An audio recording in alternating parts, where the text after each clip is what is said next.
Shikues të nderuar, ju përshëndesim rikthyer sërish në TikTok, do ndalemi ditën e sotme tek ajo çka po ndodh tashmë mes Shëbaz, Iranit dhe Izraelit, ku tensionet mes vendeve tashmë po hynë në një fazë të re të rrezikshme, ndërsa dhe përplasja për kontrollin e ngushticës së Hormuzit po kthehet sigurisht në pikën kyçe të krizës në Gjerrin Persik. Dhe sipas një analize, armpushimi vendosur 4 javë më parë po tregon edhe shenja dobësimi nga Iran, ndërsa përpjekjet diplomatike mes palëve kanë ngecur duke rritur kështu rrezikun e një rikthimi në luftë të plotë. Pra kjo e bërë sipas një analize gjatë këtyre ditëve. Dhe kam të ftuar ditën e sotme për diskutuar mbi këto zhvillime Elianos Kasat. Përshëndes Knesja. Atëherë Elianos, sa i përket tensioneve mes Shteteve të Bashkuara dhe Iranit, të cilat ashtu si e thash po hynë ndoshta në një fazë të re me zhvillime që po ndikojnë sigurisht drejt për drejt stabilitetin rajonal dhe global. Fillimisht si ke parë të gjitha këto lëvizje të fundit, pra qoftë nga ana e Shëbaz, qoftë nga ana e Iranit, dhe si duhet lexuar më tej edhe kjo fazë e re e përballjes mes të dy vendeve? Atëherë,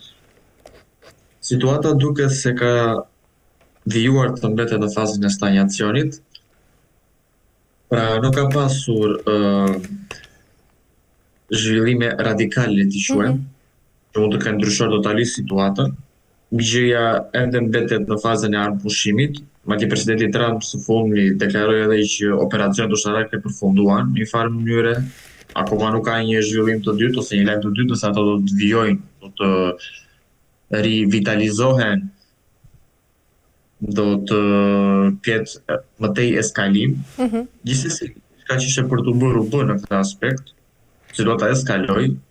vendet e Gadishut Arabik, pra produktësit e naftës, arritëzi si quhet, janë impaktuar jashtëzakonisht, infrastruktura është dëmtuar, çmimi i një fuqie nafte ka vajtur $150 për të vënë më tej. Ekonomia globale ka shkuar me minus, vendet kyçe, disa vende kyçe të Azisë, siç janë Indonezia, Malezia, Tajlanda, Filipinet, janë impaktuar rënd në ekonomitë e tyre. Japonia dhe Korea e Jugut kanë hapur rezervat, dhe po vijojnë akoma të përdorin rezervat, pasi situata është ende e paqartë çfarë po ndodh. Nga OPEC kemi parë që Emiratet e Bashkuara Arabe kanë dalë, pra hoqën dorë. Gjë që nëse ta marrim në një, le ta quajmë një fotografi të përgjithshme të gjithë situatës ku jemi aktualisht, mund të themi që dëmi ose dëmet kryesore janë bërë. Nuk ka çfarë të bëhet më. Gjëja vetëm që ka ardhur për të bërë thjesht eskalimi total në terren. Që ne e dimë që presidenti Trump desh që të dërgonte trupa në terren për një pushtim ushtarak, por besoj që është kuptuar si për publikut, si prej vetë amerikanëve, që ky ishte një mision vetvrasës në përgjithshmën e tij. Dhe duket se amerikanët janë tërhequr momentalisht prej këtij versioni, që do të ishte edhe akti finale ta quajmë i aventurës ushtarake në linjën e mesme. Dhe siç e përmenda në fillim, situata duket se është në stagnacion total. Ende pa qartë se çfarë do të ndodhi, po që dialogu sigurisht po vijon, po shtyhet kryesisht, edhe po emfazohet edhe prej faktorëve të tjerë global, siç e përmenda, jo vetëm prej vendeve të Gjirit Persik ose Gadishut Arabik që ne kemi përmendur më parë, si Sultanati i Omanit, si Arabia Saudite, Emiratet e Bashkuara Arabe, por edhe faktorë të tjerë që janë Zvicra, Republika Popullore e Kinës, Rusia, India, gjithashtu edhe prej Evropës, me Spanjën, Turqinë, Francën e të tjerë, gjë që tregon që vetë karakteri i kësaj me themi lufte, i këtij eskalimi ushtarak, duket se ka pasur një efekt bumerang për amerikanët, gjë që na ndihmon edhe të shpjegojmë faktin pse ata po të rriqen në mënyrë jo ashtu papritur, do të thosha, pasi ne e dimë se deri tani më gjithçka ka qenë një dështim, dhe sipas për llogaritjeve që janë bërë gjatë javës së kaluar, në këto gati 2 muaj, një gjë e tillë që ka qenë konflikti ushtarak në Lindjen e Mesme, i ka kushtuar amerikanëve rreth 25 miliard dollar. Qartë, por Pra, po flasim për $100 milion në ditë. Gjë që ne kuptojmë, ose kuptohet që ka dhe impaktin e saj jo vetëm në buxhetin shtetëror të Amerikës, ose ne dimë që Amerika ka një buxhet të madh, pavarësisht që kjo është një goditje për buxhetin amerikan, i cili sot është edhe në vështirësi prej sanksioneve që presidenti Trump i ka dhënë shumicës së globit, dhe njëkohësisht edhe prej impaktit që vetë konsumatorët amerikanë, që kemi përmendur më parë, e kanë ndjerë për rritjes së çmimit të naftës dhe gazit, rritjes transportit, se ne dimë që Amerika nuk ka transport publik, ata kryesisht e paguajnë vetë, por kanë transportin privat prioritar.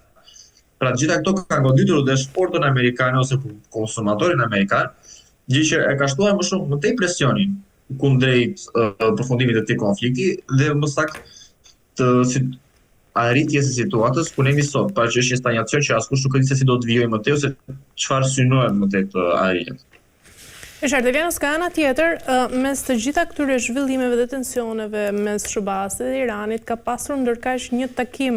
mes ministrit të jashtëm kinez edhe homologut të tij iranian. Çfarë ka ndodhur?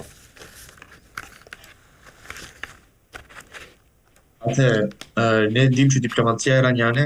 që për fillimin të konfliktit ka qenë shumë aktive, është munduar në çdo lloj kanali diplomatik, shtetëror dhe politik që të ketë lidhje me botën e jashtëm, pra mos të krijojë vetë izolimin brenda konfliktit, siç e quhet. Takimi i ministrit të punëve të jashtme nuk ka qenë i pari, vetëm i veçantë të këtyre takimeve. Ne dimë që kjo është një lloj strategjie, le ta quajmë diplomatike e Iranit, për të arritur për të konsoliduar edhe atë që ne ndoqojmë një shtyllë kurrizore politike për të forcuar dialogun nëpërmjet faktorëve kyç. Pra, ne kishim në fillim Pakistanin, kishim Omanin, kishim Emiratet e Bashkuara Arabe,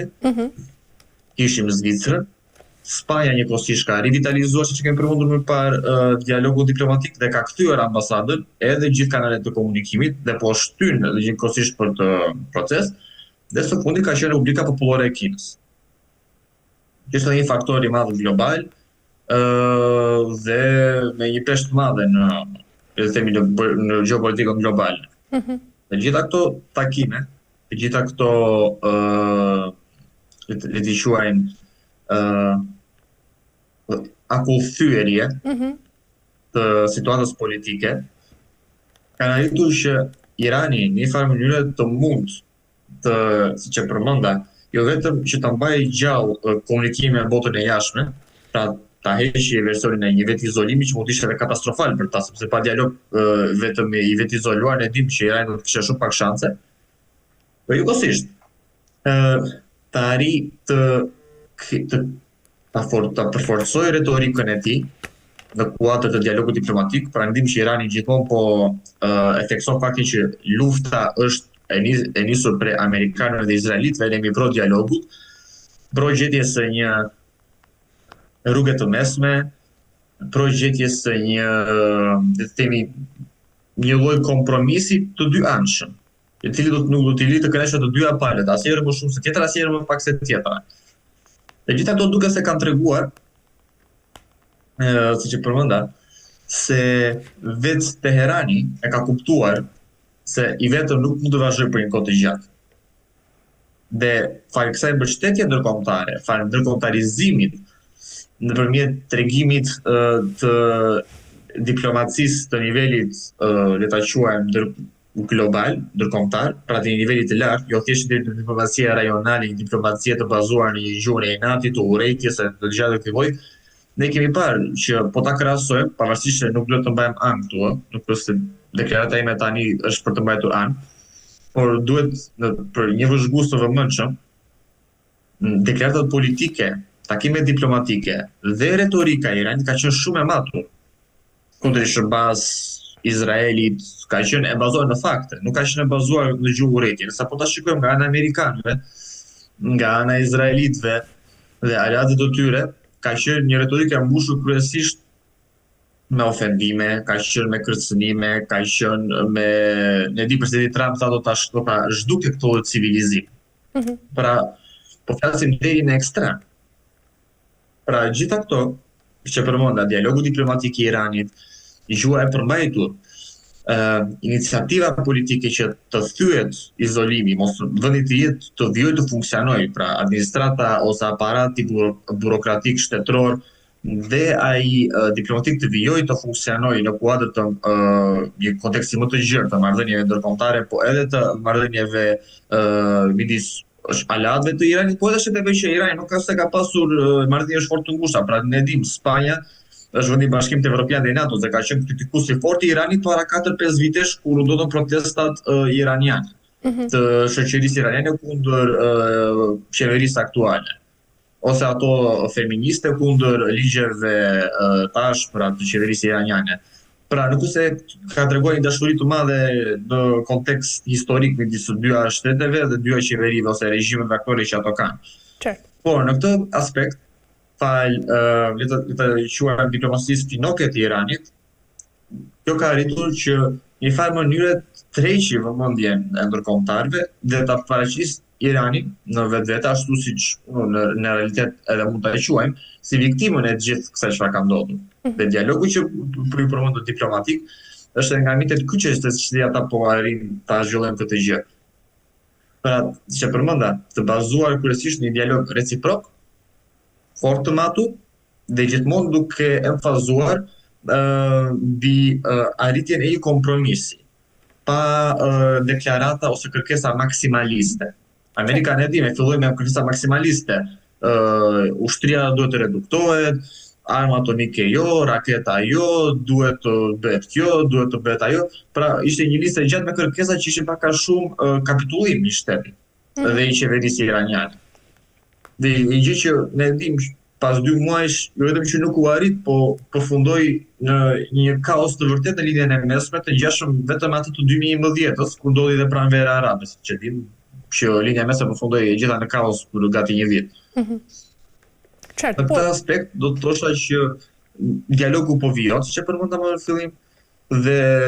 në këtë pikë duket se iranianët janë akoma në kryesim, në anën diplomatike flas. Pa dashur të efekte dhe një, pa dashur që të duket si ku po baj anë midis amerikanëve dhe iranianëve. Është thjesht fakt në terren që mund të vërtetohet prej gjithkujt. Por nga ana tjetër, përpjekjet për ndërmjetësim përfshirë këtu edhe takimet që ndodhen në Islamabad, Elianos, nuk kanë prodhuar progres të dukshëm ashtu si ne e dim, pra deri në këtë moment që ne flasim. Sa efektive mendon Elianos se janë aktualisht të gjitha përpjekjet ndërkombëtare për të ulur edhe tensionet mes vendeve? Atëherë, siç e përmendëm, Islamabadi nuk është dështimi i parë që ndodhi. Dështimi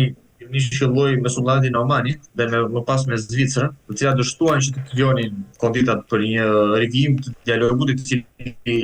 duhet teksuar. Ishte produktiv deri në momentin që Izraeli filloi sulmet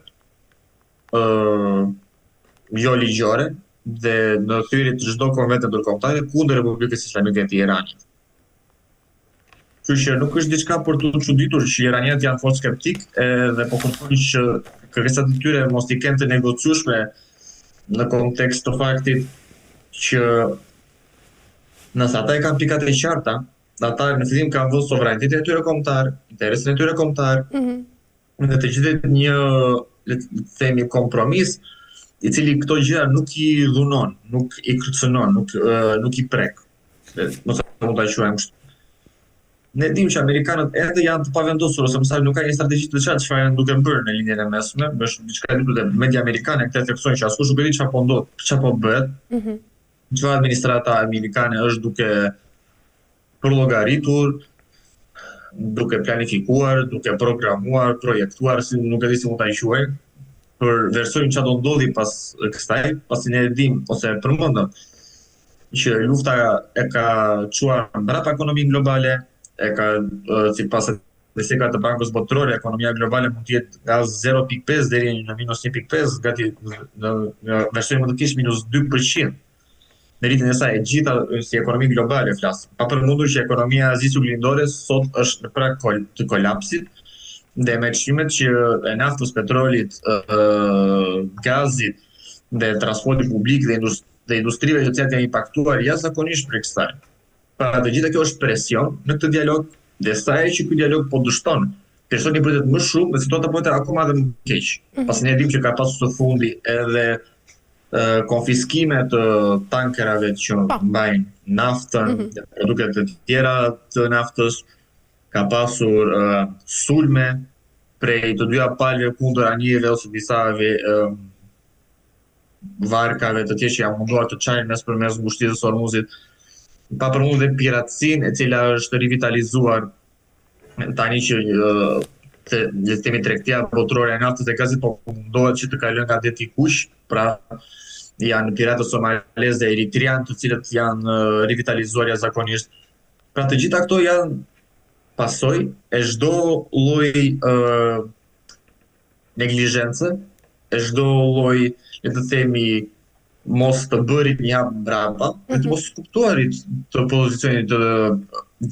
partnerit që është në dialog, nëse mund ta quajmë kështu. Dhe kjo,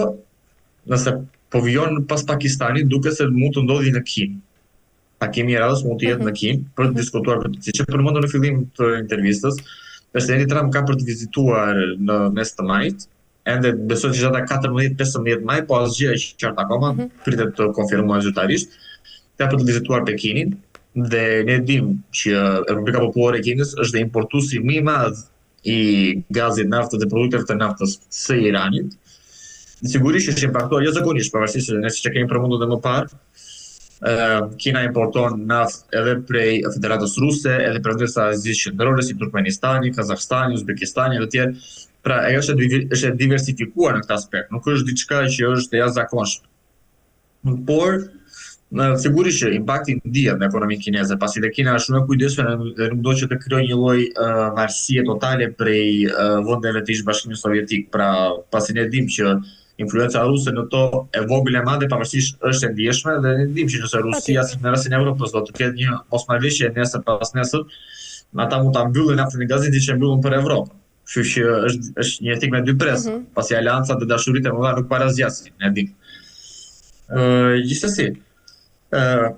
mund të ndodhi, sipas shumë ekspertëve dhe analistëve, që Irani ka për të diskutuar, është patjetër, por mund të ndodhi që Kina do të mundohet ta thyejë akullin e diskutimit dhe të ofrojë një propozim të saj. Se çfarë propozimi është akoma e paqartë se si qysh tek ose çfarë mund të përmbajë. Dhe si propozimi besoj që ka për të ofruar, Kina do mundohet që të krijojë, le të themi, me anë të prezencës, impaktit, fuqisë saj ekonomike dhe ushtarake, të theksojë rolin e saj ndoshta si ndërmjetësues. Mund të ndodhi pasi së fundi presidenti Trump ka qenë shumë pozitiv për presidentin Xi Jinping, edhe ka qenë edhe fort, le të themi, me shpresa për takimin që ka për të ndodhur në Pekin, që ka për të prodhuar rezultate shumë të pozitive dhe shumë benefite për Shtetet e Bashkuara, për Kinën edhe për sigurisht ekonominë globale. Dhe për të parë sigurisht, ende nuk është e qartë se çfarë do të ndodhi. Gjithsesi, fakti që presidenti Trump ka shpallur, le të themi, përfundimin në thonjza, se mund të quajmë kështu, të operacione ushtarake në Iran dhe e ka theksuar rolin e vizitës që ka për të qenë një vizitë fort e rëndësishme nga Republika Popullore të Kinës. Ndoshta mund të jenë, le të themi, paraprita ose hinte, si quhen në anglisht, për një rivitalizim të propozimeve të paqes, të dialogut tripalësh kësera, trilateral, midis Teheranit, Pekinit edhe Washingtonit, ndërmjetësimin e Pekinit, siç e përmenda, i cili mund të prodhojë edhe ndoshta një lloj marrëveshje, një lloj memorandumi, një lloj le ta quajmë dakordësimi për t'i dhënë full konfliktit me një zgjidhje që ka përqenë kënaqëse për të dyja palët dhe që do të impaktojë, le të themi, rëndshëm asnjërin prej palëve. Flasim, Irani kërkon kompensime monetare për dëmet që janë shkaktuar. SBA kërkon, siç e përmendëm, arsenalin bërthamor të Iranit që nuk do të ekzistojë garanci sigurie për Izraelin. Kështu që mbetet për të parë si ka për të zhvilluar. Por premisa mund të themi që duken pozitive. Tek e fundit është vetëm një shpresë për rendin global që të kthehet në normalitet, që do të jemi pozitiv, le të themi. Qartë, por të gjitha fushit e tjera në raport me këtë krizë, Eliano, si pozicionohen? Atëherë, ne besoj që nuk ka nevojë për shumë shpjegime për të kuptuar faktin që evropianët janë totalisht kundër luftës që po ndodh në Iran. E kemi parë, askush nuk ka suportuar SHBA-n, askush nuk ka dërguar trupa, nuk është më si Iraku 2003-shit, edhe vetë vendet si Polonia për shembull ose Hungaria, Republika Çeke që kanë qenë të theksuara dhe janë pro-amerikane, edhe kanë qenë nga kontribuesit kryesorë dhe suportuesit kryesorë në 2003-shin në fushatën kundër Irakut, sot janë pozicionuar totalisht të tërhequr, totalisht nuk kanë pranuar që të ndryhin në këtë situatë,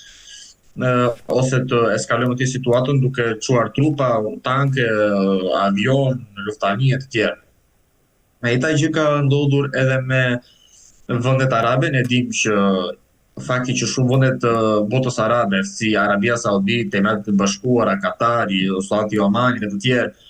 kanë refuzuar të participojnë, ose ata janë sulmuar nga ana infrastrukturore, edhe nga ana civile, dhe nga ana ushtarake, logjistike të tjerë, janë sulmuar Iranit, për Republikën Islamike të Iranit, ata kanë refuzuar të kundërpërgjigjen, pasi ne dimë që ato janë vende muslimane dhe solidariteti musliman pavarësisht shiit ose sunit që janë dy brenchet e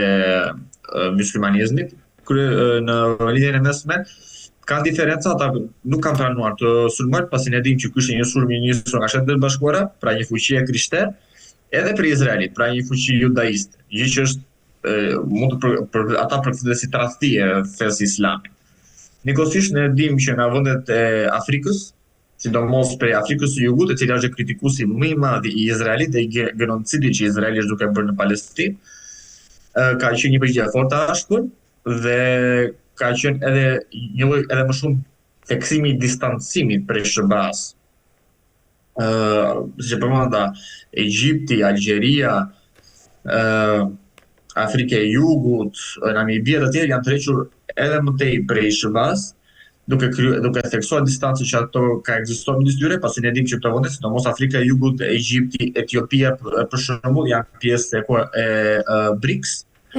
Edhe njëkohësisht bashkëpunëtore të ngushta në iniciativën Një brez në rrugë të Kinës,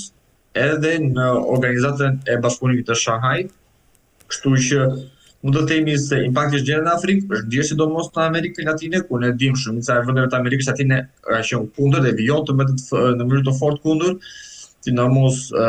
Kuba, Brazili, Meksika e të tjerë dhe kanë denoncuar publikisht atë që është duke ndodhur, pa përmendur Nicaragua, Uruguay e të tjerë. Ndërsa në Azinë e dimë që impakti ka qenë katastrofal, e përmendëm më parë, ekonomia e Azisë është goditur jashtëzakonisht fort, dhe madje duke ndodhur një fenomen shumë interesant, që dhe në vende fort aleate të SHBA-s, siç janë Filipinet, Tajwani, Korea e Jugut, opozita kundër bashkëpunimit të ngushtë ushtarak të Amerikës, edhe njëkohësisht suportit qoftë politik, qoftë thjesht retorike politike, nëse të ishte, pasi ne dimë që nuk kanë dërguar trupa dhe anije ose armative, duke se ka krijuar një lloj impakti negativ në publik, dhe vetë publiku ka qenë shumë protesta, sidomos rinjia, kundër participimit në luftën e Izraelit dhe Amerikës kundrejt Iranit. Dhe madje kjo ka çuar që siç e përmenda këto vende aleate të shkojnë edhe më fort ndaj Kinës. Pra ato sot janë duke u lidhur më ngushtë me Kinën ekonomikisht dhe duke krijuar dhe më shumë dialog politik me Kinën sesa me SHBA-n, pasi ato e shikojnë SHBA-n si një partner jo stabil, ose është duke u parë kryesisht si një partner jo stabil, një partner i cili është i pabesueshëm. Madje duke qenë siç e kemi përmendur, nëse Tajvani është duke bërë këtë që ata e ndjejnë rrezikun nga Kina dhe që Kina e ka shprehur qartë le të themi projektet e saj për ta aneksuar Tajvanin, për të unifikuar gjithë botën kineze që quhet. Pra nëse Tajvani vetë është duke këshuar në këtë rrugë, besoj që nuk ka nevojë për shpjegim për shtetet e tjera aziatike se si ato mund të reagojnë. Njëkohësisht ka qenë një retorike përmbajtur nga ana e Federatës Ruse, nga vendet e Azisë Qendrore, ata kanë theksuar nevojën për dialog dhe për të sidomos për vendeve që janë në kufi me Iranin, flasim si Turkmenistani ose Azerbajxhani, por ato janë munduar të mbeten të përmbajtura, duke qenë që marrëdhëniet ekonomike me SBA-n janë fort të rëndësishme. Ne dim që për Rusinë SBA-ja ose më saktë administrata e presidentit Trump është administrata e parë që ata kanë të kryejnë dialog, të takohen, le të themi, të dy liderët, dhe të vijojnë të mundohen të gjejnë një zgjidhje për heqjen e sanksioneve të tjera që sot është më afër se kurrë për Rusinë. Që nga viti 2022. Pra për rusët është një listemi etik me dy presa. Ne dim që ata kanë suportuar Iranin në mënyrë jo të drejtë për drejtë, në anë të ndoshta armatimeve prej detit Kaspik që është i pa le të themi lokalizueshëm prej radarëve dhe prej le të themi agjenciave të zbulimit amerikan, dhe njëkohësisht prej logjistikës që ne dim prej satelitëve dhe që është konfirmuar për mediave perëndimore dhe për atyre aziatike që Rusia ka ndihmuar Iranin me logjistikë ushtarake, sidomos prej imazheve satelitore, radarëve ose lokacioneve të bazave ushtarake. Përveç kësaj, duke se asgjë nuk ka ndryshuar, Rusia ka vijuar të mbajë një rol neutral e ka dënuar sulmin në media e saj shtetërore, por nuk ka vajtur një qëndrim le të themi të ashpër si për shembull Turqia e presidentit Erdogan, e cila sot është ose e ka theksuar rrezikun e rieskalimit të konfliktit dhe të një përballje të mundshme të Turqisë me Izraelin, nëse Izraeli do të vijojë të okupojë territoret e vendeve fqinjë dhe do të vijojë më tej ekspansionin ushtarak afër kufijve të Turqisë. Gjë që është ndoshta një temë për një emision tjetër, pasi është një diskurs fort i gjatë në këtë aspekt. Por që le të themi që kryesisht nga ana e Rusisë ose hapësirës post-sovietike, qëndrimi ka qenë denoncues mediatik, por nga ana oficiale, shtetërore ka qenë neutral, provimi i dialogut, por njëkohësisht edhe dënimi në mënyrë të butë, jo si në rastin e Spanjës, Turqisë, Francës e të tjerë të opresioneve ushtarake. Pra, por njëkohësisht për të bërë një përmbledhje të përgjithshme, mund të themi se globalisht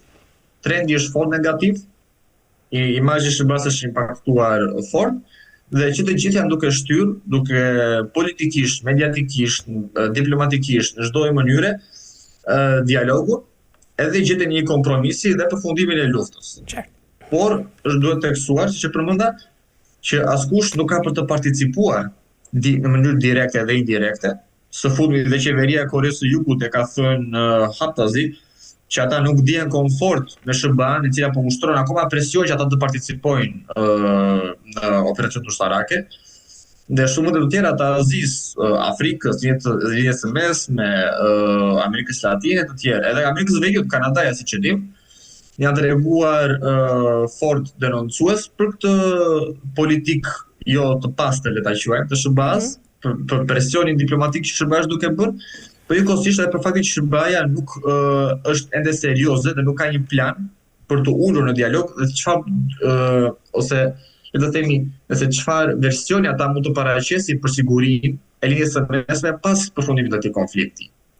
Pra një program nuk ka, një plan nuk ka,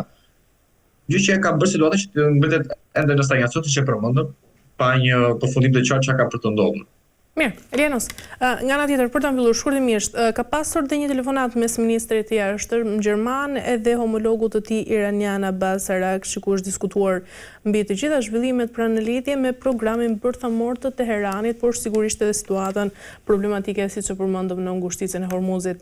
Mendon se tashmë është duke u rritur edhe roli i Gjermanisë si ndërmjetës në krizën mes Iranit dhe Shteteve të Bashkuara të Amerikës, dhe nga ana tjetër, sa reale është edhe që kërkesa që Irani të heqë dorë plotësisht pra nga programi bërthamor? Atëherë, kur vijmë me pikën e fundit, mbi lidhje me dorëheqjen e arsenalit bërthamor. Nuk është arsenal bërthamor, drejshemori. Është thjesht energji atomike që shumë vende e kanë. Nuk është diçka, edhe Hungaria ka centrale bërthamore. Dhe nuk shikohet si kërcënim. Në Hungaria, çdo thotë, nëse ti ke centrale bërthamore, do të thosha bërthamore, po ka një mundësi që kjo të ndodhi,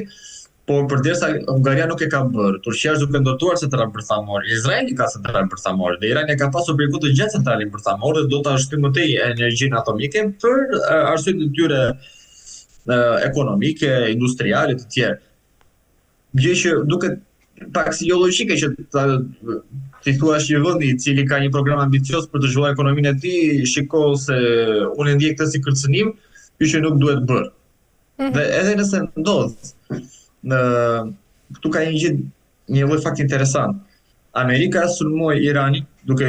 me pretendimin se Irani, ashtu si Iraku njëherë një kohë, po zhvillonte armë bërthamore për shkatrim në masë të tjerë. Atë pyetja është e thjeshtë, pse Amerika nuk ka sulmuar Korenë e Veriut që ka armë bërthamore? Askush nuk i përgjigjet. Pra nëse Irani vërtet do të kishte armë bërthamore ose potencial që po zhvillonte armë bërthamore, të gjithë nuk do shumë inteligjencë për ta kuptuar që Amerikanët do ta kishin sulmuar Iranin. Pasi ne dimë që Irani do të ishte përgjigjur me armë bërthamore. Të zhvilluara mirë ose pak kishte për të përgjigjur. Apo jo. Pra, në këtë pikë për të drejtur nga programi bërthamor. Programi bërthamor është thjesht program ekonomik. Pra energji bërthamore, e cila sot po adoptoi për shembull dhe Polonia ka një program për të ndërtuar centralë bërthamore. Edhe Slovakia ka dakordsuar në një bashkëpunim të kompanive ruse dhe amerikane për të ndërtuar një centralë bërthamore. Gjermania vetë është duke kuptuar të centralë bërthamore. Pra, në Franca ka centralë bërthamore, Gjermania madhe ka centralë bërthamore. Nuk është diçka e jashtëzakonshme që Irani po kërkon ose duhet të parë si kërcënim që mund të ndërtojë armë bërthamore. Korea e Veriut nuk ka centralë bërthamore, por ka armë bërthamore dhe arriti të ndërtojë ato edhe me sanksione. E qartë. Është diçka groteske kur e menduar në këtë aspekt. Mbi telefonata ka qenë, si përmendëm më parë, pjesë le të themi iniciativës diplomatike iraniane dhe njëkohësisht të rivitalizimit të rolit të Evropës. Unë e theksova në fillim që Spanja ka hapur totalisht dialog le të themi kanale diplomatike, ka kthyer ambasadën dhe ka kthyer në funksion 100% dialogun ndërqeveritar midis Madridit dhe Teheranit. Shumë të tjera evropiane janë në këtë rrugë dhe janë duke filluar, duke u munduar pak nga pak në mënyrë jo shumë konfrontuese me SBA-n sigurisht, që të kthehen në të njëjtën pikë si Spanja. Berlini, Parisi, Londra, Brukseli e të tjerë janë duke mbajtur dialogun, po Berlini është ai i cili pas Madridit ka arritur ta thyejë edhe ai aku të krijojë dialog, pra le të themi të flasin e palën iraniane, të shikoj pozicionin e palës iraniane, dhe ta kuptoj se çfarë ata kërkojnë, çfarë ata janë kundër dhe çfarë ata mund të pranojnë, të negociojnë, të bëjnë kompromise të tjerë.